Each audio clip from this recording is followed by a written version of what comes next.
오늘 말씀의 제목은 말세를 진단하는 지혜입니다. 병원에서 암 환자가 감기약만 처방받고 돌아왔다면 어떻게 되겠습니까? 정확한 진단을 놓친 겁니다. 결국은 치명적인 실수 때문에 목숨이 순식간에 위험한 지경에 빠지게 됩니다. 신앙생활도 똑같아요. 신앙도 지금이 어떤 시대인지, 영적으로 어떻게 흐름을 타고 흘러가는지, 그리고 나 자신은 이 영적인 생활을, 이 신앙을 어떻게 내가 보수하고 있는지 그걸 진단하는 지혜가 필요하다는 것. 그것을 제대로 진단하지 못하면 우리는 어떤 상황에서 어떻게 심각한 그런 함정에 빠지고 패가망신하는 지경에 이르게 될지 알지 못하기 때문입니다. 매주 예배당에 찾아가서 말씀을 듣는다고 앉아 있어도 자기를 제대로 진단하지 못하는 사람들은 그 말씀을 내가 지금 잘 받고 있는지, 아니면 그 말씀이 나에게 어떻게 파고드는지, 그 말씀이 내 속에 분명히 큰 울림을 줬는데 그 말씀이 왜 내 생활 속에 나타나고 있지 않은지, 이런 것들을 정확하게 진단할 수 있는 지혜가 필요하다는 거예요. 왜 그럴까요? 지금이 말세이기 때문에 그래요. 이 말세는 한마디로 얘기하면 공중의 권세 잡은 자가 발악을 하는 때라고 생각하시면 돼요. 여러분, 우리 인간보다 공중의 권세 잡은 자들이 더 영악하고 더 힘이 있고, 그리고 더 무자비하고 더 심각하게 사람들을 후려가고 있습니다. 그런 공중의 권세 잡은 자들의 계략과 그리고 공격에 대해서 내가 지금 잘 견디고 있는지, 어디가 빵꾸가 났는지, 아니면 어떤 상황에서 내가 그렇게 견디고 있는지, 이런 것들을 진단할 수 없다면 나는 이미 실패한 것과 같아요. 나는 이미 마귀에게 집어 삼키건과 다를 바 없는, 그냥 껍데기만 뒤집어 씌고 있는 사람인지도 모르겠습니다. 분명히 성경은 얘기합니다. 말세에 고통하는 때가 이르리니.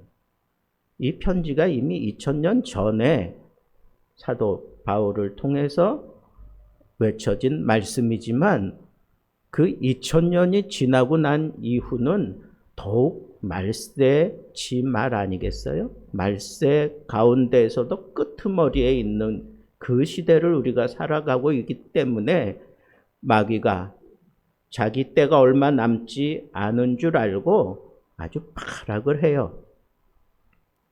그런 모습이 요한계시록에 구체적으로 잘 나타나고 있습니다. 비록 요한계시록이 이미지 그리고 형상화되어 있는 그런 표현으로 되어 있지만 그 내용을 우리가 파헤치는 데에는 어려움 없이 얼마든지 파헤칠 수 있습니다. 분명한 것은 그것을 세세하게 구분하지 못한다고 할지라도 분명한 명제 하나는 우리가 분명하게 붙잡을 수 있어요. 말세는 고통이다.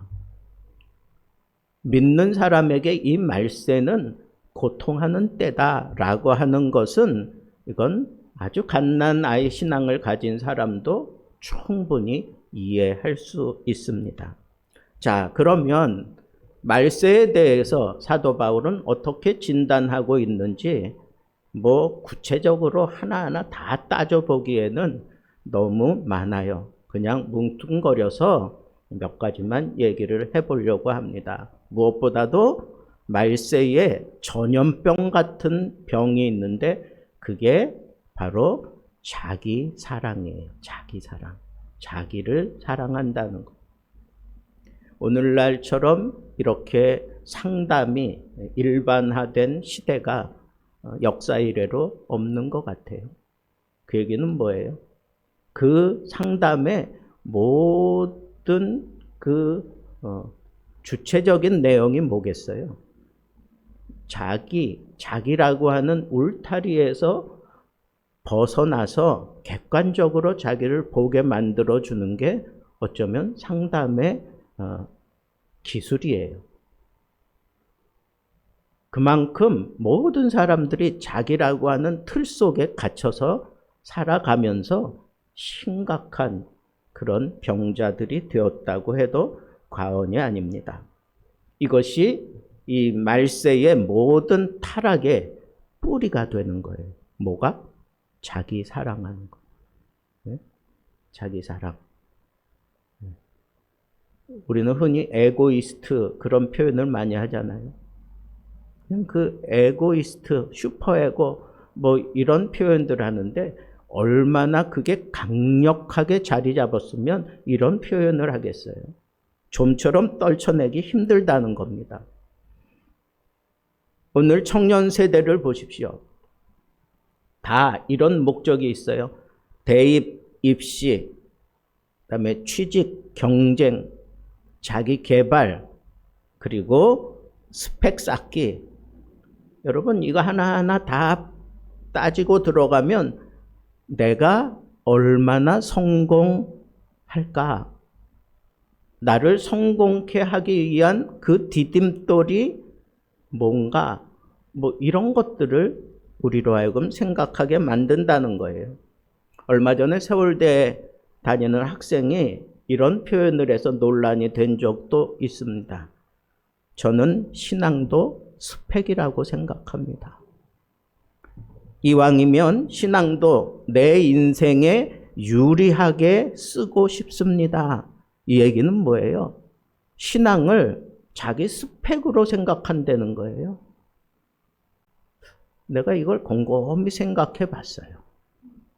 내가 막 그냥 큰 교회를 찾아다니고 뭔가 내 마음을 좀 움직여주는 그런 교회를 찾아다니고 그리고 그곳에 가면 뭔가 해방함을 얻고 은혜를 내가 거저 얻는 것 같고 그래서 그런 교회를 내가 다니면서 무언가 스펙이 쌓인다고 생각을 하는 것 같아요. 자기 신앙의 그 스펙을 자기가 그렇게 쌓는다고 생각하는 거예요. 그러니까 이런 표현을 하는 거예요. 여러분, 우리 믿음 생활의 정수는 이 믿음을 통해서 누구를 영화롭게 하는 거예요? 하나님을 영화롭게 하는 건데 신앙조차도 나의 스펙으로 생각하는 건 결국은 누구를 영화롭게 하는 거예요? 자기를 영화롭게 하는 거예요. 자기가 우상이에요, 자기가. 자기 사랑이 결국 하나님 사랑마저도 도구화시키는 시대가 오늘 우리가 살아가는 시대입니다. 그게 아주 두드러진 게 뭐예요? 우리 다 무슨 인터넷 하잖아요? 그런데 SNS, 자기 계정이 있어요, 다.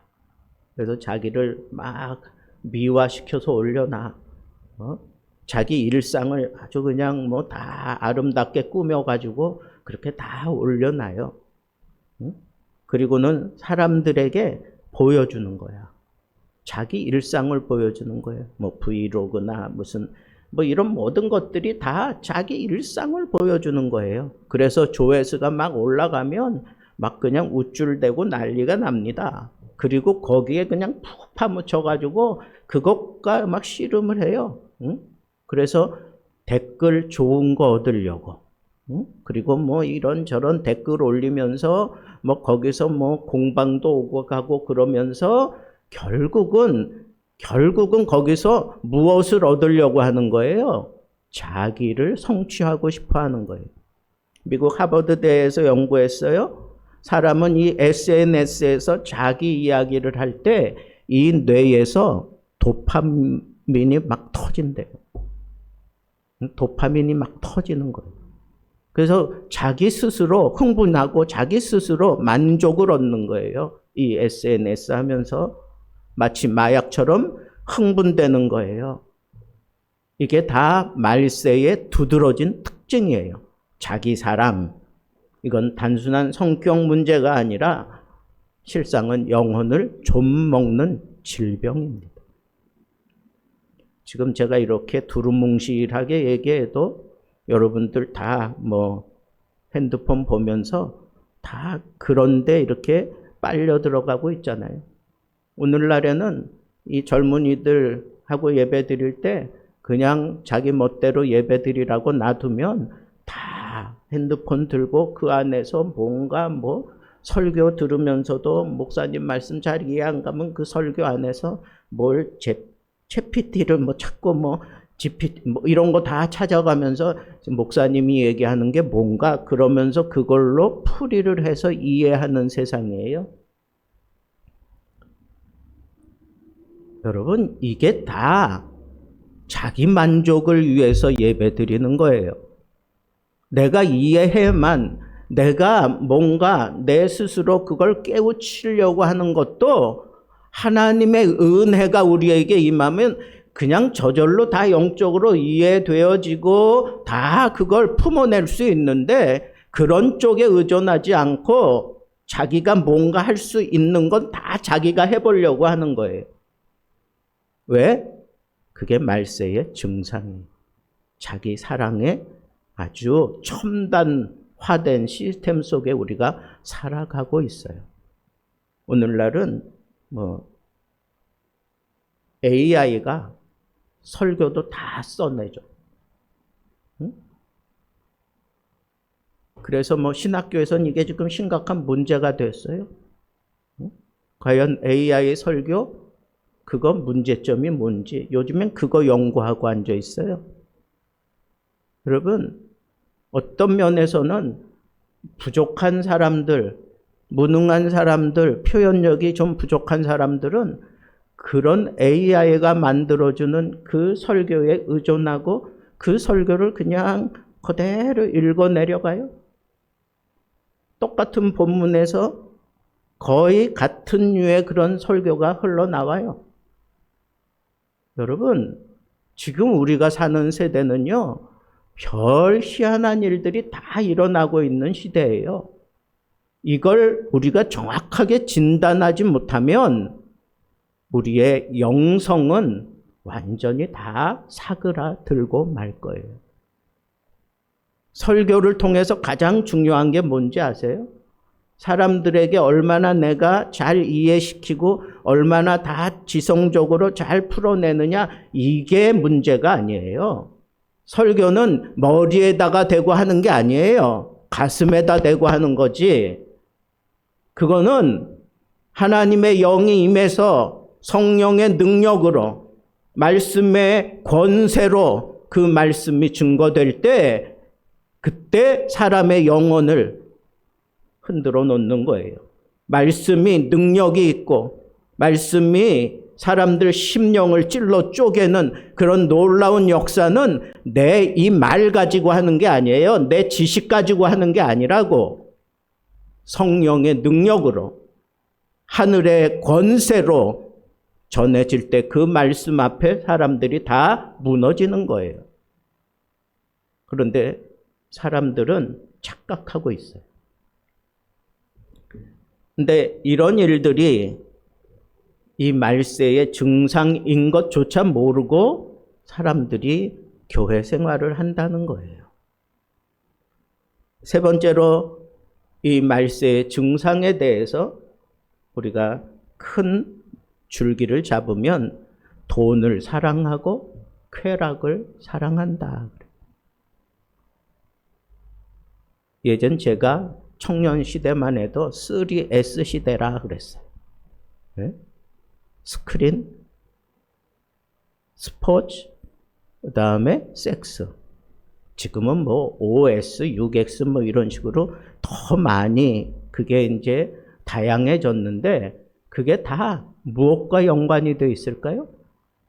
쾌락과 연관이 되어 있어요. 자기 만족과 연관이 되어 있어요. 언젠가부터 사람들이 신문을 신뢰하지 않았어요. 방송도 신뢰하지 않아요. 오늘날은 더 심각합니다. 그래도 예전에는 스포츠는 봤어요. 왜? 그건 숨기지 않으니까. 그건 거짓 안 하니까. 이기고 지는 것에 대해서 분명하게 얘기하고 그리고 스코어도 분명하게 얘기하는데 오늘날은 이 유튜브를 통해서 막 이제 그것까지 다 뭐 조작하잖아요. 유튜브 거짓 얼마나 많아.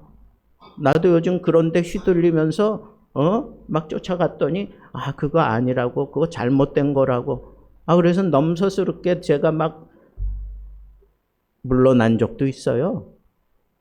이제는 그런 것 가지고 사람들 눈 속이는 거는 그거는 정말 식은 죽 먹기 같아요. 특별히 나이 먹은 사람들 아주 그냥 뭐 잘 알지도 못하고 그러니까 그 사람들 대상으로 그렇게 사기치듯이 막 그렇게 거짓 뉴스 흘려보내고 막 이러는 것들이 있는데 그게 또 뭐 정치하고 맞물려서 이상한 것까지 지금 막 도대체 누굴 믿고 뭘 믿어야 되는지 이거 상당히 지금 어려운 시대로 우리가 살아가고 있어요. 왜 그럴까요? 말세기 때문에 그래요. 성경에 예언해 놓은 말세가 지금 우리 코앞에서 펼쳐지고 있는데 그 중에 가장 두드러진 것 가운데 하나가 뭐냐? 삐뚤어진 사랑이라는 거예요. 삐뚤어진 사랑. 돈을 사랑하고 쾌락을 사랑하고 우리 때는 그래도 사랑 그러면 남자들은 이 사랑 전에 뭘 생각했어요? 우정을 생각하고 사나이들의 의리를 생각하고 그랬어요. 근데 요즘에는 그런 것 별로 아랑곳하지 않습니다. 그냥 돈벌이만 된다면 그리고 내가 그냥 말초적으로 쾌락만 될 수 있다면 거기에 올인해버리고 그렇게 살아가는 거예요. 멋대로. 그게 지금 이 말세의 현상이라는 거예요. 그래서 분명하게 사도 바울이 그랬어요. 돈을 사랑하며 쾌락을 사랑하기를 무엇보다 더하느냐? 하나님 사랑하는 것보다 더하다 그랬어요. 대한민국은 OECD 국가 중에 자살률이 1위래요. 출산율 최저고 행복지수 최하위예요. 행복지수가 제일 높은 나라가 어딘지 아세요? 파키스탄. 얼마 전에는 뭐 파키스탄 그랬는데 지금 조금 달라졌는지 모르겠어요. 아주 형편없이 살아가는 그런 나라가 아주 행복지수는 최고래요. 근데 우리나라가 왜 이렇게 다 최저가 되고 자살률 1위가 되고 왜 이랬을까요?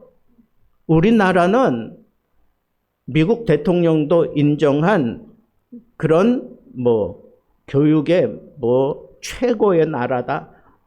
오죽하면 어머니들의 그 치맛바람이 있다라고까지 얘기할까요? 근데 그게 교육적으로는 굉장히 높은 것을 추구하는 것 같지만 잘 들여다보면 우리나라 이 사회가 병들어가고 있는 걸 그렇게 빗대어 얘기한 거예요. 뭐예요? 자녀들을 키울 때 무슨 목적을 가지고 키우는 거야? 야, 너 1등 해. 너 무조건 1등 해야 돼. 엄마들은 자식 1등 시키려고 별짓을 다 해요. 별짓을 다 하잖아. 네? 이게 우리 한국 사회의 병이에요. 돈과 성공이 인생의 절대 가치가 되어버린 한국 사회. 직장에서는 돈과 성과가 전부입니다. 부모들은 자녀들 교육과 스펙 쌓기에 아주 올인시킵니다. 교회조차도 때로는 돈 있는 자, 학력 높은 자, 잘생긴 자, 이쁘게 생긴 사람 뭐 이런 사람들을 우대하는 그런 모습을 보여주는 그런 모습으로 전락되어 있습니다. 그래서 뭐 밍크 코트 입고 오면 아주 안내를 그냥 제대로 받고, 허름하게 입고 오면 거들떠도 보지 않고, 뭐 이런 모습이 교회 안에도 막 나타나기 시작했어요. 여러분, 이게 우상이 아니고 뭐겠어요? 우리 한국 사회가 병들어버린 가장 치졸한 모습이 바로 이거예요. 성공만 하면 돼. 뭐 교육, 그리고 뭐 돈 버는 거, 하여튼 성공만 하면 어떻게 해서든지 어떤 과정을 겪었는지 뭐 그런 것 아랑곳하지도 않아. 도덕적으로 뭐 문란해지고 그러는 거 그냥 적당히 눈 감아줘. 성공만 하면 된다 이거. 여러분, 이게 드라마를 통해서 지금 우리에게 얼마나 심각한 영향을 끼치는지 아세요? 제가 청년 시절에만 해도 무슨 뭐 동성애 뭐 이런 그런 얘기 나오면 뭐 난리 나는 줄 알았어. 요즘에는 은근슬쩍 드라마나 뭐 이런 데서 아주 자연스럽게 무슨 남자가 남자끼리 여자가 여자끼리 뭐 심각한 문제들을 그냥 별 대수롭지 않게 그냥 슬슬 흘려 보내고 있어요. 근데 문제는 그런 걸 보는 사람들도 그냥 수긍을 하고 있다는 거예요. 더 문제는 뭐예요? 그걸 분명하게 보고 가름해내야 될 기독교인들도 그냥 거기에 그냥 잠식당하고 있다는 게 그게 큰 문제라고요. 한국 사회에 욜로라고 하는 그런 단어가 생겼어요. 탕진잼이라는 단어도 생겼고 그게 유행했어요. 무슨 얘기예요? 한 번뿐인 인생 즐기자요. 옛날 우리 앞세대 한량들은 뭐라 그랬어요? 노세 젊어서 노세 그랬어. 그런데 요즘에는 뭐라 그래요? 한 번뿐인 인생 즐기자. 캐세라 뭐 그냥. 그러나 그 끝이 뭐라고 얘기합니까? 중독, 빚더미, 그리고 관계가 파탄한다라고 바울은 분명하게 지적했습니다. 젊은 세대가 즐기다 망해도 괜찮다라고 말하는 순간 이미 말세는 그 시대의 문화를 잠식하고 있는 겁니다. 성경은 분명히 예견했습니다. 그 끝은 사망이라. 가장 무서운 이 말세의 진단, 그게 뭐냐? 경건의 모양은 있으나 경건의 능력이 없다. 2020년도 한국 교회에서 조사를 했습니다. 한국 교회 청년들을 대상으로 조사를 했는데 80% 이상이 예배는 드리지만 실제로 삶의 가치관은 세상의 가치관과 다를 바가 없다는 것. 이 얘기를 거꾸로 얘기하면 예배당에서는 경건한 모양을 어떻게 내가 표현할 줄 안다는 거예요. 성경을 들고 내가 교회는 다니지만 무대가 직장으로 옮겨지고 가정으로 옮겨지고 내 삶의 자리로 옮겨지면 그런 경건의 모습은 온데간데 없고 자연스럽게 세상을 따라 행동을 해요. 요즘에 젊은이들 가운데 중고등부 애들 가운데 욕이 섞이지 않으면 얘기가 안 돼. 네?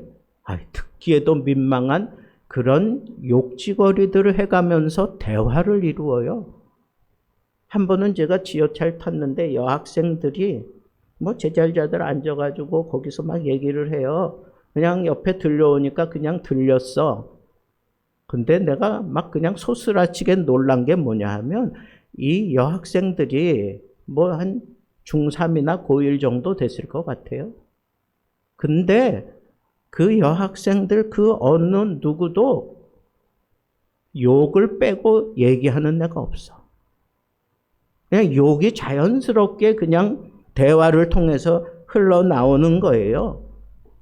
그리고 그 얘기하는 내용 가운데 뭐 건전한 얘기하는 애들 별로 없습니다. 뭐 선생님이 뭐가 어쩌고 저쩌고 음란에 대한 얘기들을 많이 해요. 그리고 쾌락을 느끼는 게 뭐냐 하면 우리 반에 누구 참 재수없어. 지가 공부 잘하면 뭐 잘하는 거지. 이 얘기는 뭐예요? 아니 자기보다 공부 잘하는 애에 대해서 칭찬하고 우린 때에는 공부 잘하면 괜히 그 옆에 가서 아는 척하고 그랬는데 요즘엔 재수없대. 불의에 타협하는 세대예요. 성경을 가지고 다니지만 실제 삶은 세상 사람들과 다를 바가 없어요. 경건의 모양은 있는데 능력이 없다는 거예요. 경건의 능력이 뭐예요? 말씀대로 살아갈 수 있는 힘, 그것이 경건의 능력이에요. 죄를 끊어낼 수 있는 힘, 그것이 경건의 능력이에요. 세상을 거슬러 내가 살 수 있는 힘, 그것이 바로 경건의 능력이에요. 이 경건의 능력을 가지고 우리가 하나님 앞에 예배한다고 생각해 보세요. 경건의 능력을 가진 자들이 모여서 하나님 앞에 예배한다고 생각해 보세요. 그 예배에 하늘 문이 열리고 하나님의 은혜가 쏟아지고 성령의 능력이 그것을 사로잡지 않겠습니까? 이것이 없다면 신앙은 결국 껍데기 종교 생활일 뿐이다 라고 하는 겁니다. 말씀을 맺겠습니다. 자기 자신에게 거울을 좀 들이밀고 자기를 좀 볼 수 있었으면 좋겠어요. 나는 나를 사랑하고 있지는 않나. 나는 돈과 쾌락에 사로잡혀 있는 그런 모습으로 살고 있지 않나. 나는 경건의 모양만 있고 실제 능력은 없는 것은 아닌가. 세계적인 복음주의자 존 스토트 목사님은 이렇게 말했습니다. 오늘날 교회의 가장 큰 문제는 교인들이 기독교인들답게 살지 않는다는 것. 우리의 신앙이 문화 소비가 아니라 실제 삶을 변화시키는 그런 능력이 나타나지 않으면 나는 이 말세를 제대로 살아가고 있는 게 아닙니다. 바울은 이렇게 단호하게 얘기했습니다. 그런 자들에게서 돌아서라 이거예요. 돌아서라 이거예요. 여러분, 내가 정말 경건의 능력을 추구하며 살아가는 사람이라면 이 말세를 제대로 진단하고 다른 사람들이 적당히 그렇게 살고 적당히 그렇게 믿음 생활하려고 하고 적당히 경건의 모양만 갖추고 그렇게 살면서도 세상적으로 잘 나가고 잘 풀리는 것 같아서 여러분들도 나도 이제는 그렇게 좀 하면 어떨까? 내가 정말 뭐 이렇게 막 매달리고 신앙적으로 이렇게 붙들려서 살 필요 뭐 있나? 오히려 나는 이렇게 힘들고 어려운데 그럴지라도 정말 경건의 능력은 그 힘든 상황 속에서 끝까지 버텨내는 게 그게 경건의 능력이에요. 그 능력대로 살아야 돼. 남들 편안하게 사는 거 그런 거 동경하지 마세요. 남들이 뭐라고 하든지 내 안에 하나님을 향한 뜨거운 사랑이 있고 세상을 내가 이미 다 끊어내고 세상 가치 기준이 아니라 하나님의 말씀의 기준을 가지고 하나님의 영광을 바라보며 산다고 하면 나는 경건의 능력을 가지고 살아가려고 발버둥 치는 사람이에요. 그런 사람이 되지 않고는 우리가 이 말세를 제대로 이겨낼 수 없습니다. 여러분, 적당하게 믿음 생활을 해야 되는 때가 아니에요. 언제 어떻게 우리 무너질지 몰라. 마귀가 어떻게 우리를 확 사로잡을지 몰라. 사람들의 말에 귀를 기울일 필요 없어요. 말씀에 귀를 기울이세요. 내가 정말 내가 이렇게 믿음 생활이 좀 흐트러진 거 보니까 내가 내 마음에 이 공중의 권세 잡은 자가 나를 유혹하고 세상의 어떤 유행과 세상의 어떤 그런 가치가 내 속에 잘못 파고 들어왔구나. 그래서 내가 누구를 쫓아가고 내가 누구에게 귀를 기울이고 있구나. 그렇게 판단된다면 돌아서세요. 그 사람에게서 돌아서세요. 그 문화에서 돌아서세요. 그 생각에서 돌아서세요. 그것이 살 길이고 이 말세에 내가 붙들고 씨름해야 되는 경건의 능력입니다. 여러분, 오늘 우리는 자기 사랑 대신 하나님 사랑으로 살아갑시다. 돈과 쾌락을 사랑하는 대신 말씀을 사랑하며 삽시다. 경건의 모양이 아니라 경건의 능력을 붙들고 살면서 더 이상 껍데기 가지고 자랑하지 말고 경건의 능력으로 하나님이 나에게 주시는 이 성령의 능력으로 이 세대를 이기며 마귀를 내가 대처하며 살아갈 수 있는 진실하고 능력 있는 하나님의 사람들 되기를 우리 주님의 이름으로 축복합니다.